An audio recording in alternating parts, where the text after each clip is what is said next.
Hoy hablaremos de los rostros anónimos de los reyes. Hace poco tiempo hablamos de los retratos y dijimos que la principal función que tenían en cierta época era informativa. Ante la completa ausencia de medios visuales de comunicación, aquellos retratos servían para que los súbditos de los imperios o de los reinos conocieran los rostros de sus reyes. En algunos casos era importante conocer el rostro del rey, incluso a veces te jugabas la vida. Fíjese, se ha dicho que en tiempos de la dinastía Sui, en China, durante el gobierno del emperador Wen Ti creo que sí, muchos eran castigados por su desdén ante la presencia imperial.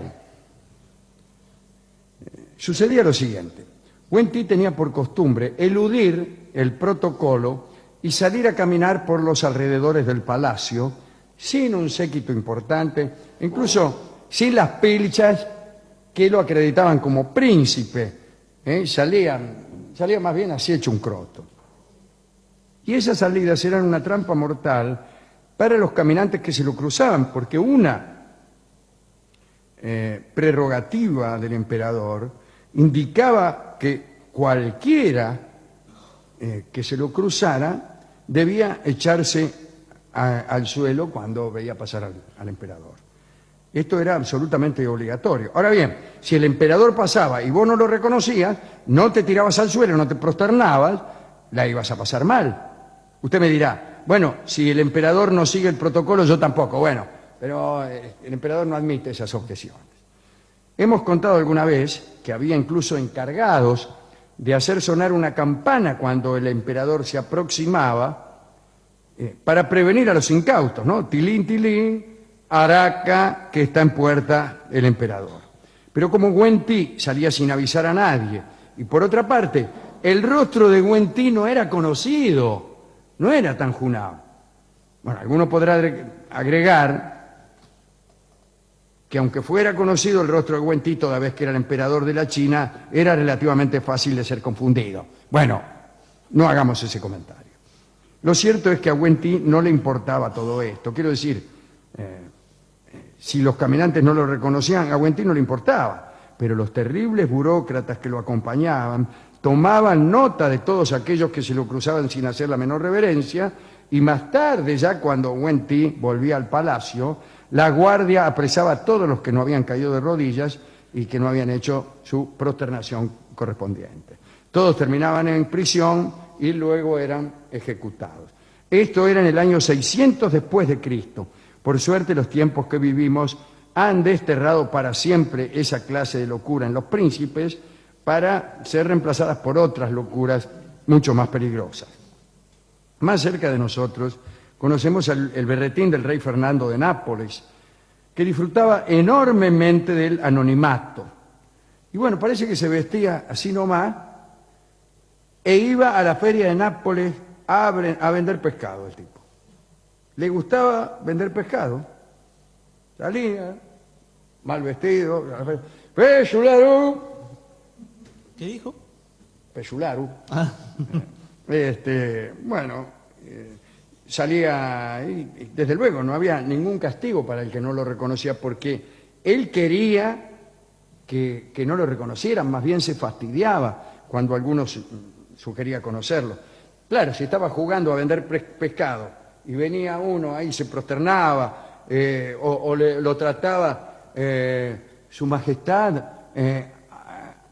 ¿cómo tiene el besugo? No, señor. Bueno, le arruina el juego. ¿cómo tiene el surubí, su majestad? Él quería que lo trataran como un pescador cualquiera. Una vez sucedió algo notable en Bohemia, esta es otra historia. Allá por el año 1809, tiene relación con ese anonimato que podían gozar o padecer algunos poderosos.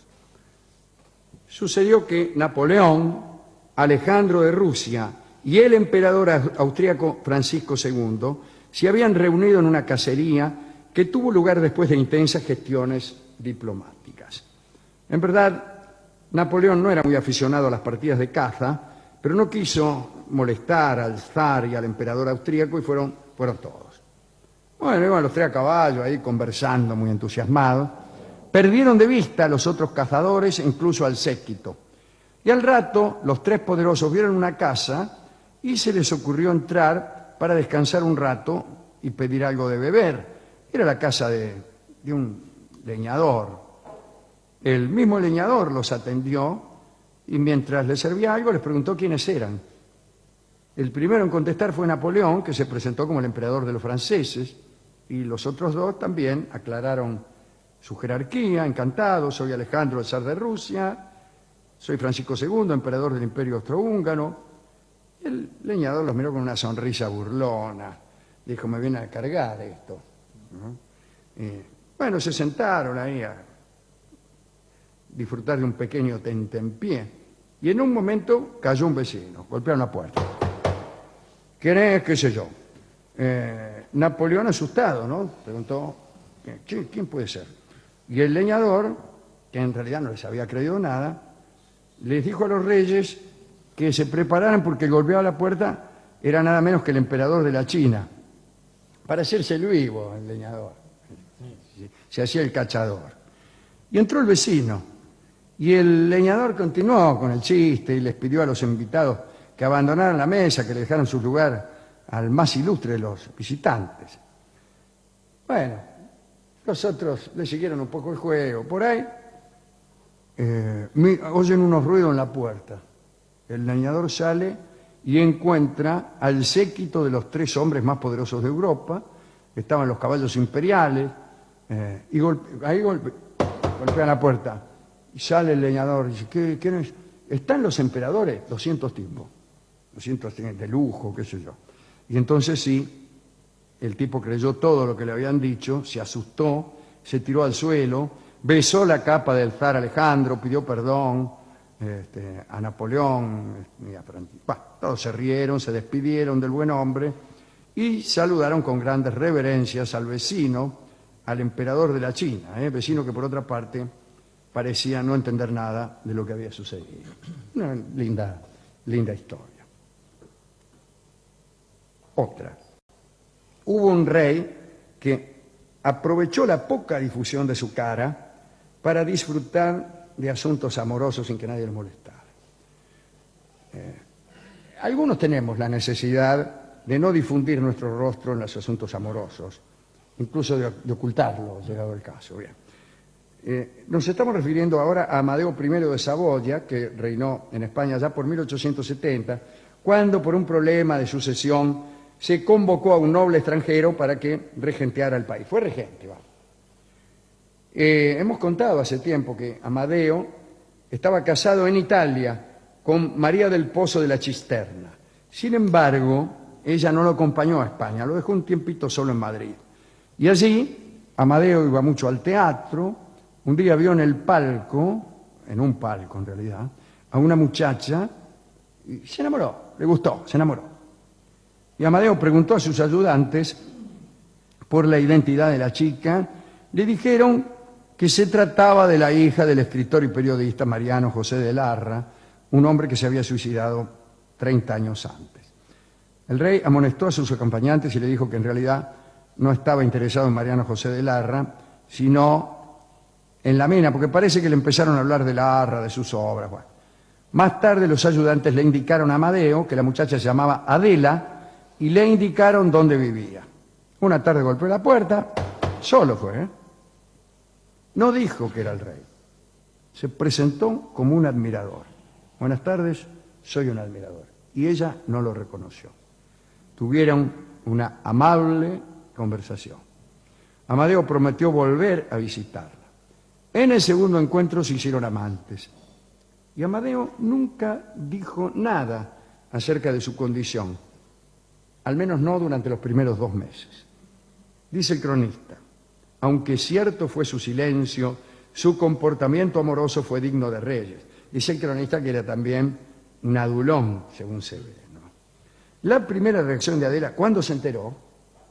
Porque un día le dijo, mirá, dice, soy el rey. La primera reacción de Adela fue la incredulidad. ¿Qué vas a hacer, un rey, vos, mamerto, qué sé yo? Al final, cuando le creyó, lo quiso echar. Bueno, váyase majestad. Pero luego, cuando pensó que Amadeo no había usufructuado su jerarquía para seducirla, cayó enamorada. Dice, ay, me enamoré. Cayó enamorada es una metáfora, ¿no?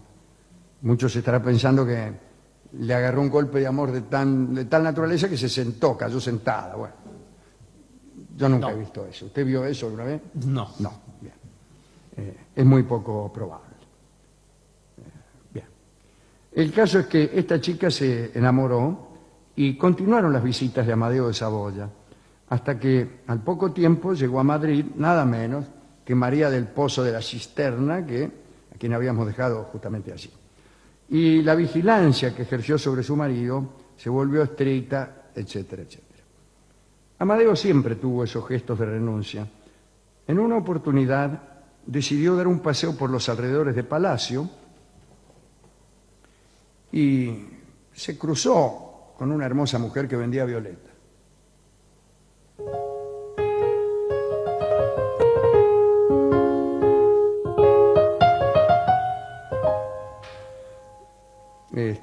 ¿Se acuerdan de la canción aquella, la violetera? Bueno, se cruzó con una violetera y la joven tampoco lo reconoció. Parece que nadie le conocía la cara al Amadeo este. Y el rey buscó en sus bolsillos unas monedas para comprarle un ramillete a la florista, pero no tenía guita encima. Como era rey, salía siempre sin plata y les decía, después vengo a agarpar, yo como es, todo le regalan el morfe, qué sé yo. Pero la florista, al ver que él no tenía dinero, aún sin saber que era el rey, tuvo la gentileza de regalarle una flor y el rey se emocionó. Empezó una animada charla con la muchacha. Después llegó la tarde, oscureció, y ya que estaban, hicieron un amor en un banco, no en el sentido financiero, en un banco de la plaza, junto a uno de los árboles de la actual Plaza de Oriente, que usted conocerá, de Madrid. Y después se despidieron y jamás volvieron a verse. Y esta es la última historia de reyes no reconocidos. La segunda en hermosura, la que más me gusta, es la primera de Amadeo, el rey enamorado de una mina en el palco, ¿no? Y que averigua la dirección, quién es, qué sé yo. Está muy bien. Yo no estoy tan de acuerdo con los títulos, pero no sé, a mí me parece que las posiciones que los hombres y las mujeres alcanzan en su vida con armas legítimas deben formar parte de la persona. Son parte de los atributos de uno. Porque por ahí le dicen a uno, dice, a vos te hacen caso todas las minas porque sos Chopin. Qué piola. Qué piola. Sí, bueno, sí, que soy Chopin, dice Chopin. Si uno es el mejor cantante del mundo, es el mejor cantante del mundo. ¿Y qué te van a decir? ¿A vos te quieren porque cantás bien? Y bueno, sí, dirá el tipo, me lo merezco. ¿Qué diferencia hay con alguien a quien la quieren por linda? También, está perfecto. Forman parte de nuestros atributos. Algunos los quieren por rubios, a otros porque trabajan en la televisión y a otros porque son el rey. Ser el rey puede ser cuestionable porque no es justamente una jerarquía que se alcance por mérito, pero las otras sí, ¿no? Tampoco se alcanza por mérito la condición de joven, y sin embargo es lo primero que observa uno antes de enamorarse. ¿Qué? ¿Entras en un boliche y empezás a preguntar quién es universitario? No, empezás a ver quién es joven y linda. No sé. Así que eso de dividir los méritos en adquiridos y no adquiridos, o en dignos de ser mostrados e indignos de serlo, me parece que es un error. ¿No? Bueno. Hemos ido a la discoteca y el discotecario sacó una tarjeta y dijo, mire, yo soy discotecario acá de Radio del Plata. ¿Qué me importa, señor? Se la estaba dando unas menas que habían ahí. ¿Cómo no se enamoran de mí si soy el que pone los discos acá? ¿Qué sé yo? Le preguntamos si tenía algún tema musical que hiciera referencia, no sé, primero a esta circunstancia de no aprovechar uno los títulos para levantar minas, Segundo, acerca del desconocimiento que la gente tenía de los rostros. Tercero, de aquella obligación de los chinos de prosternarse ante emperadores cuyos rostros no conocían, etcétera. Bueno, al final, emocionado por aquella violetera, nos dio la canción.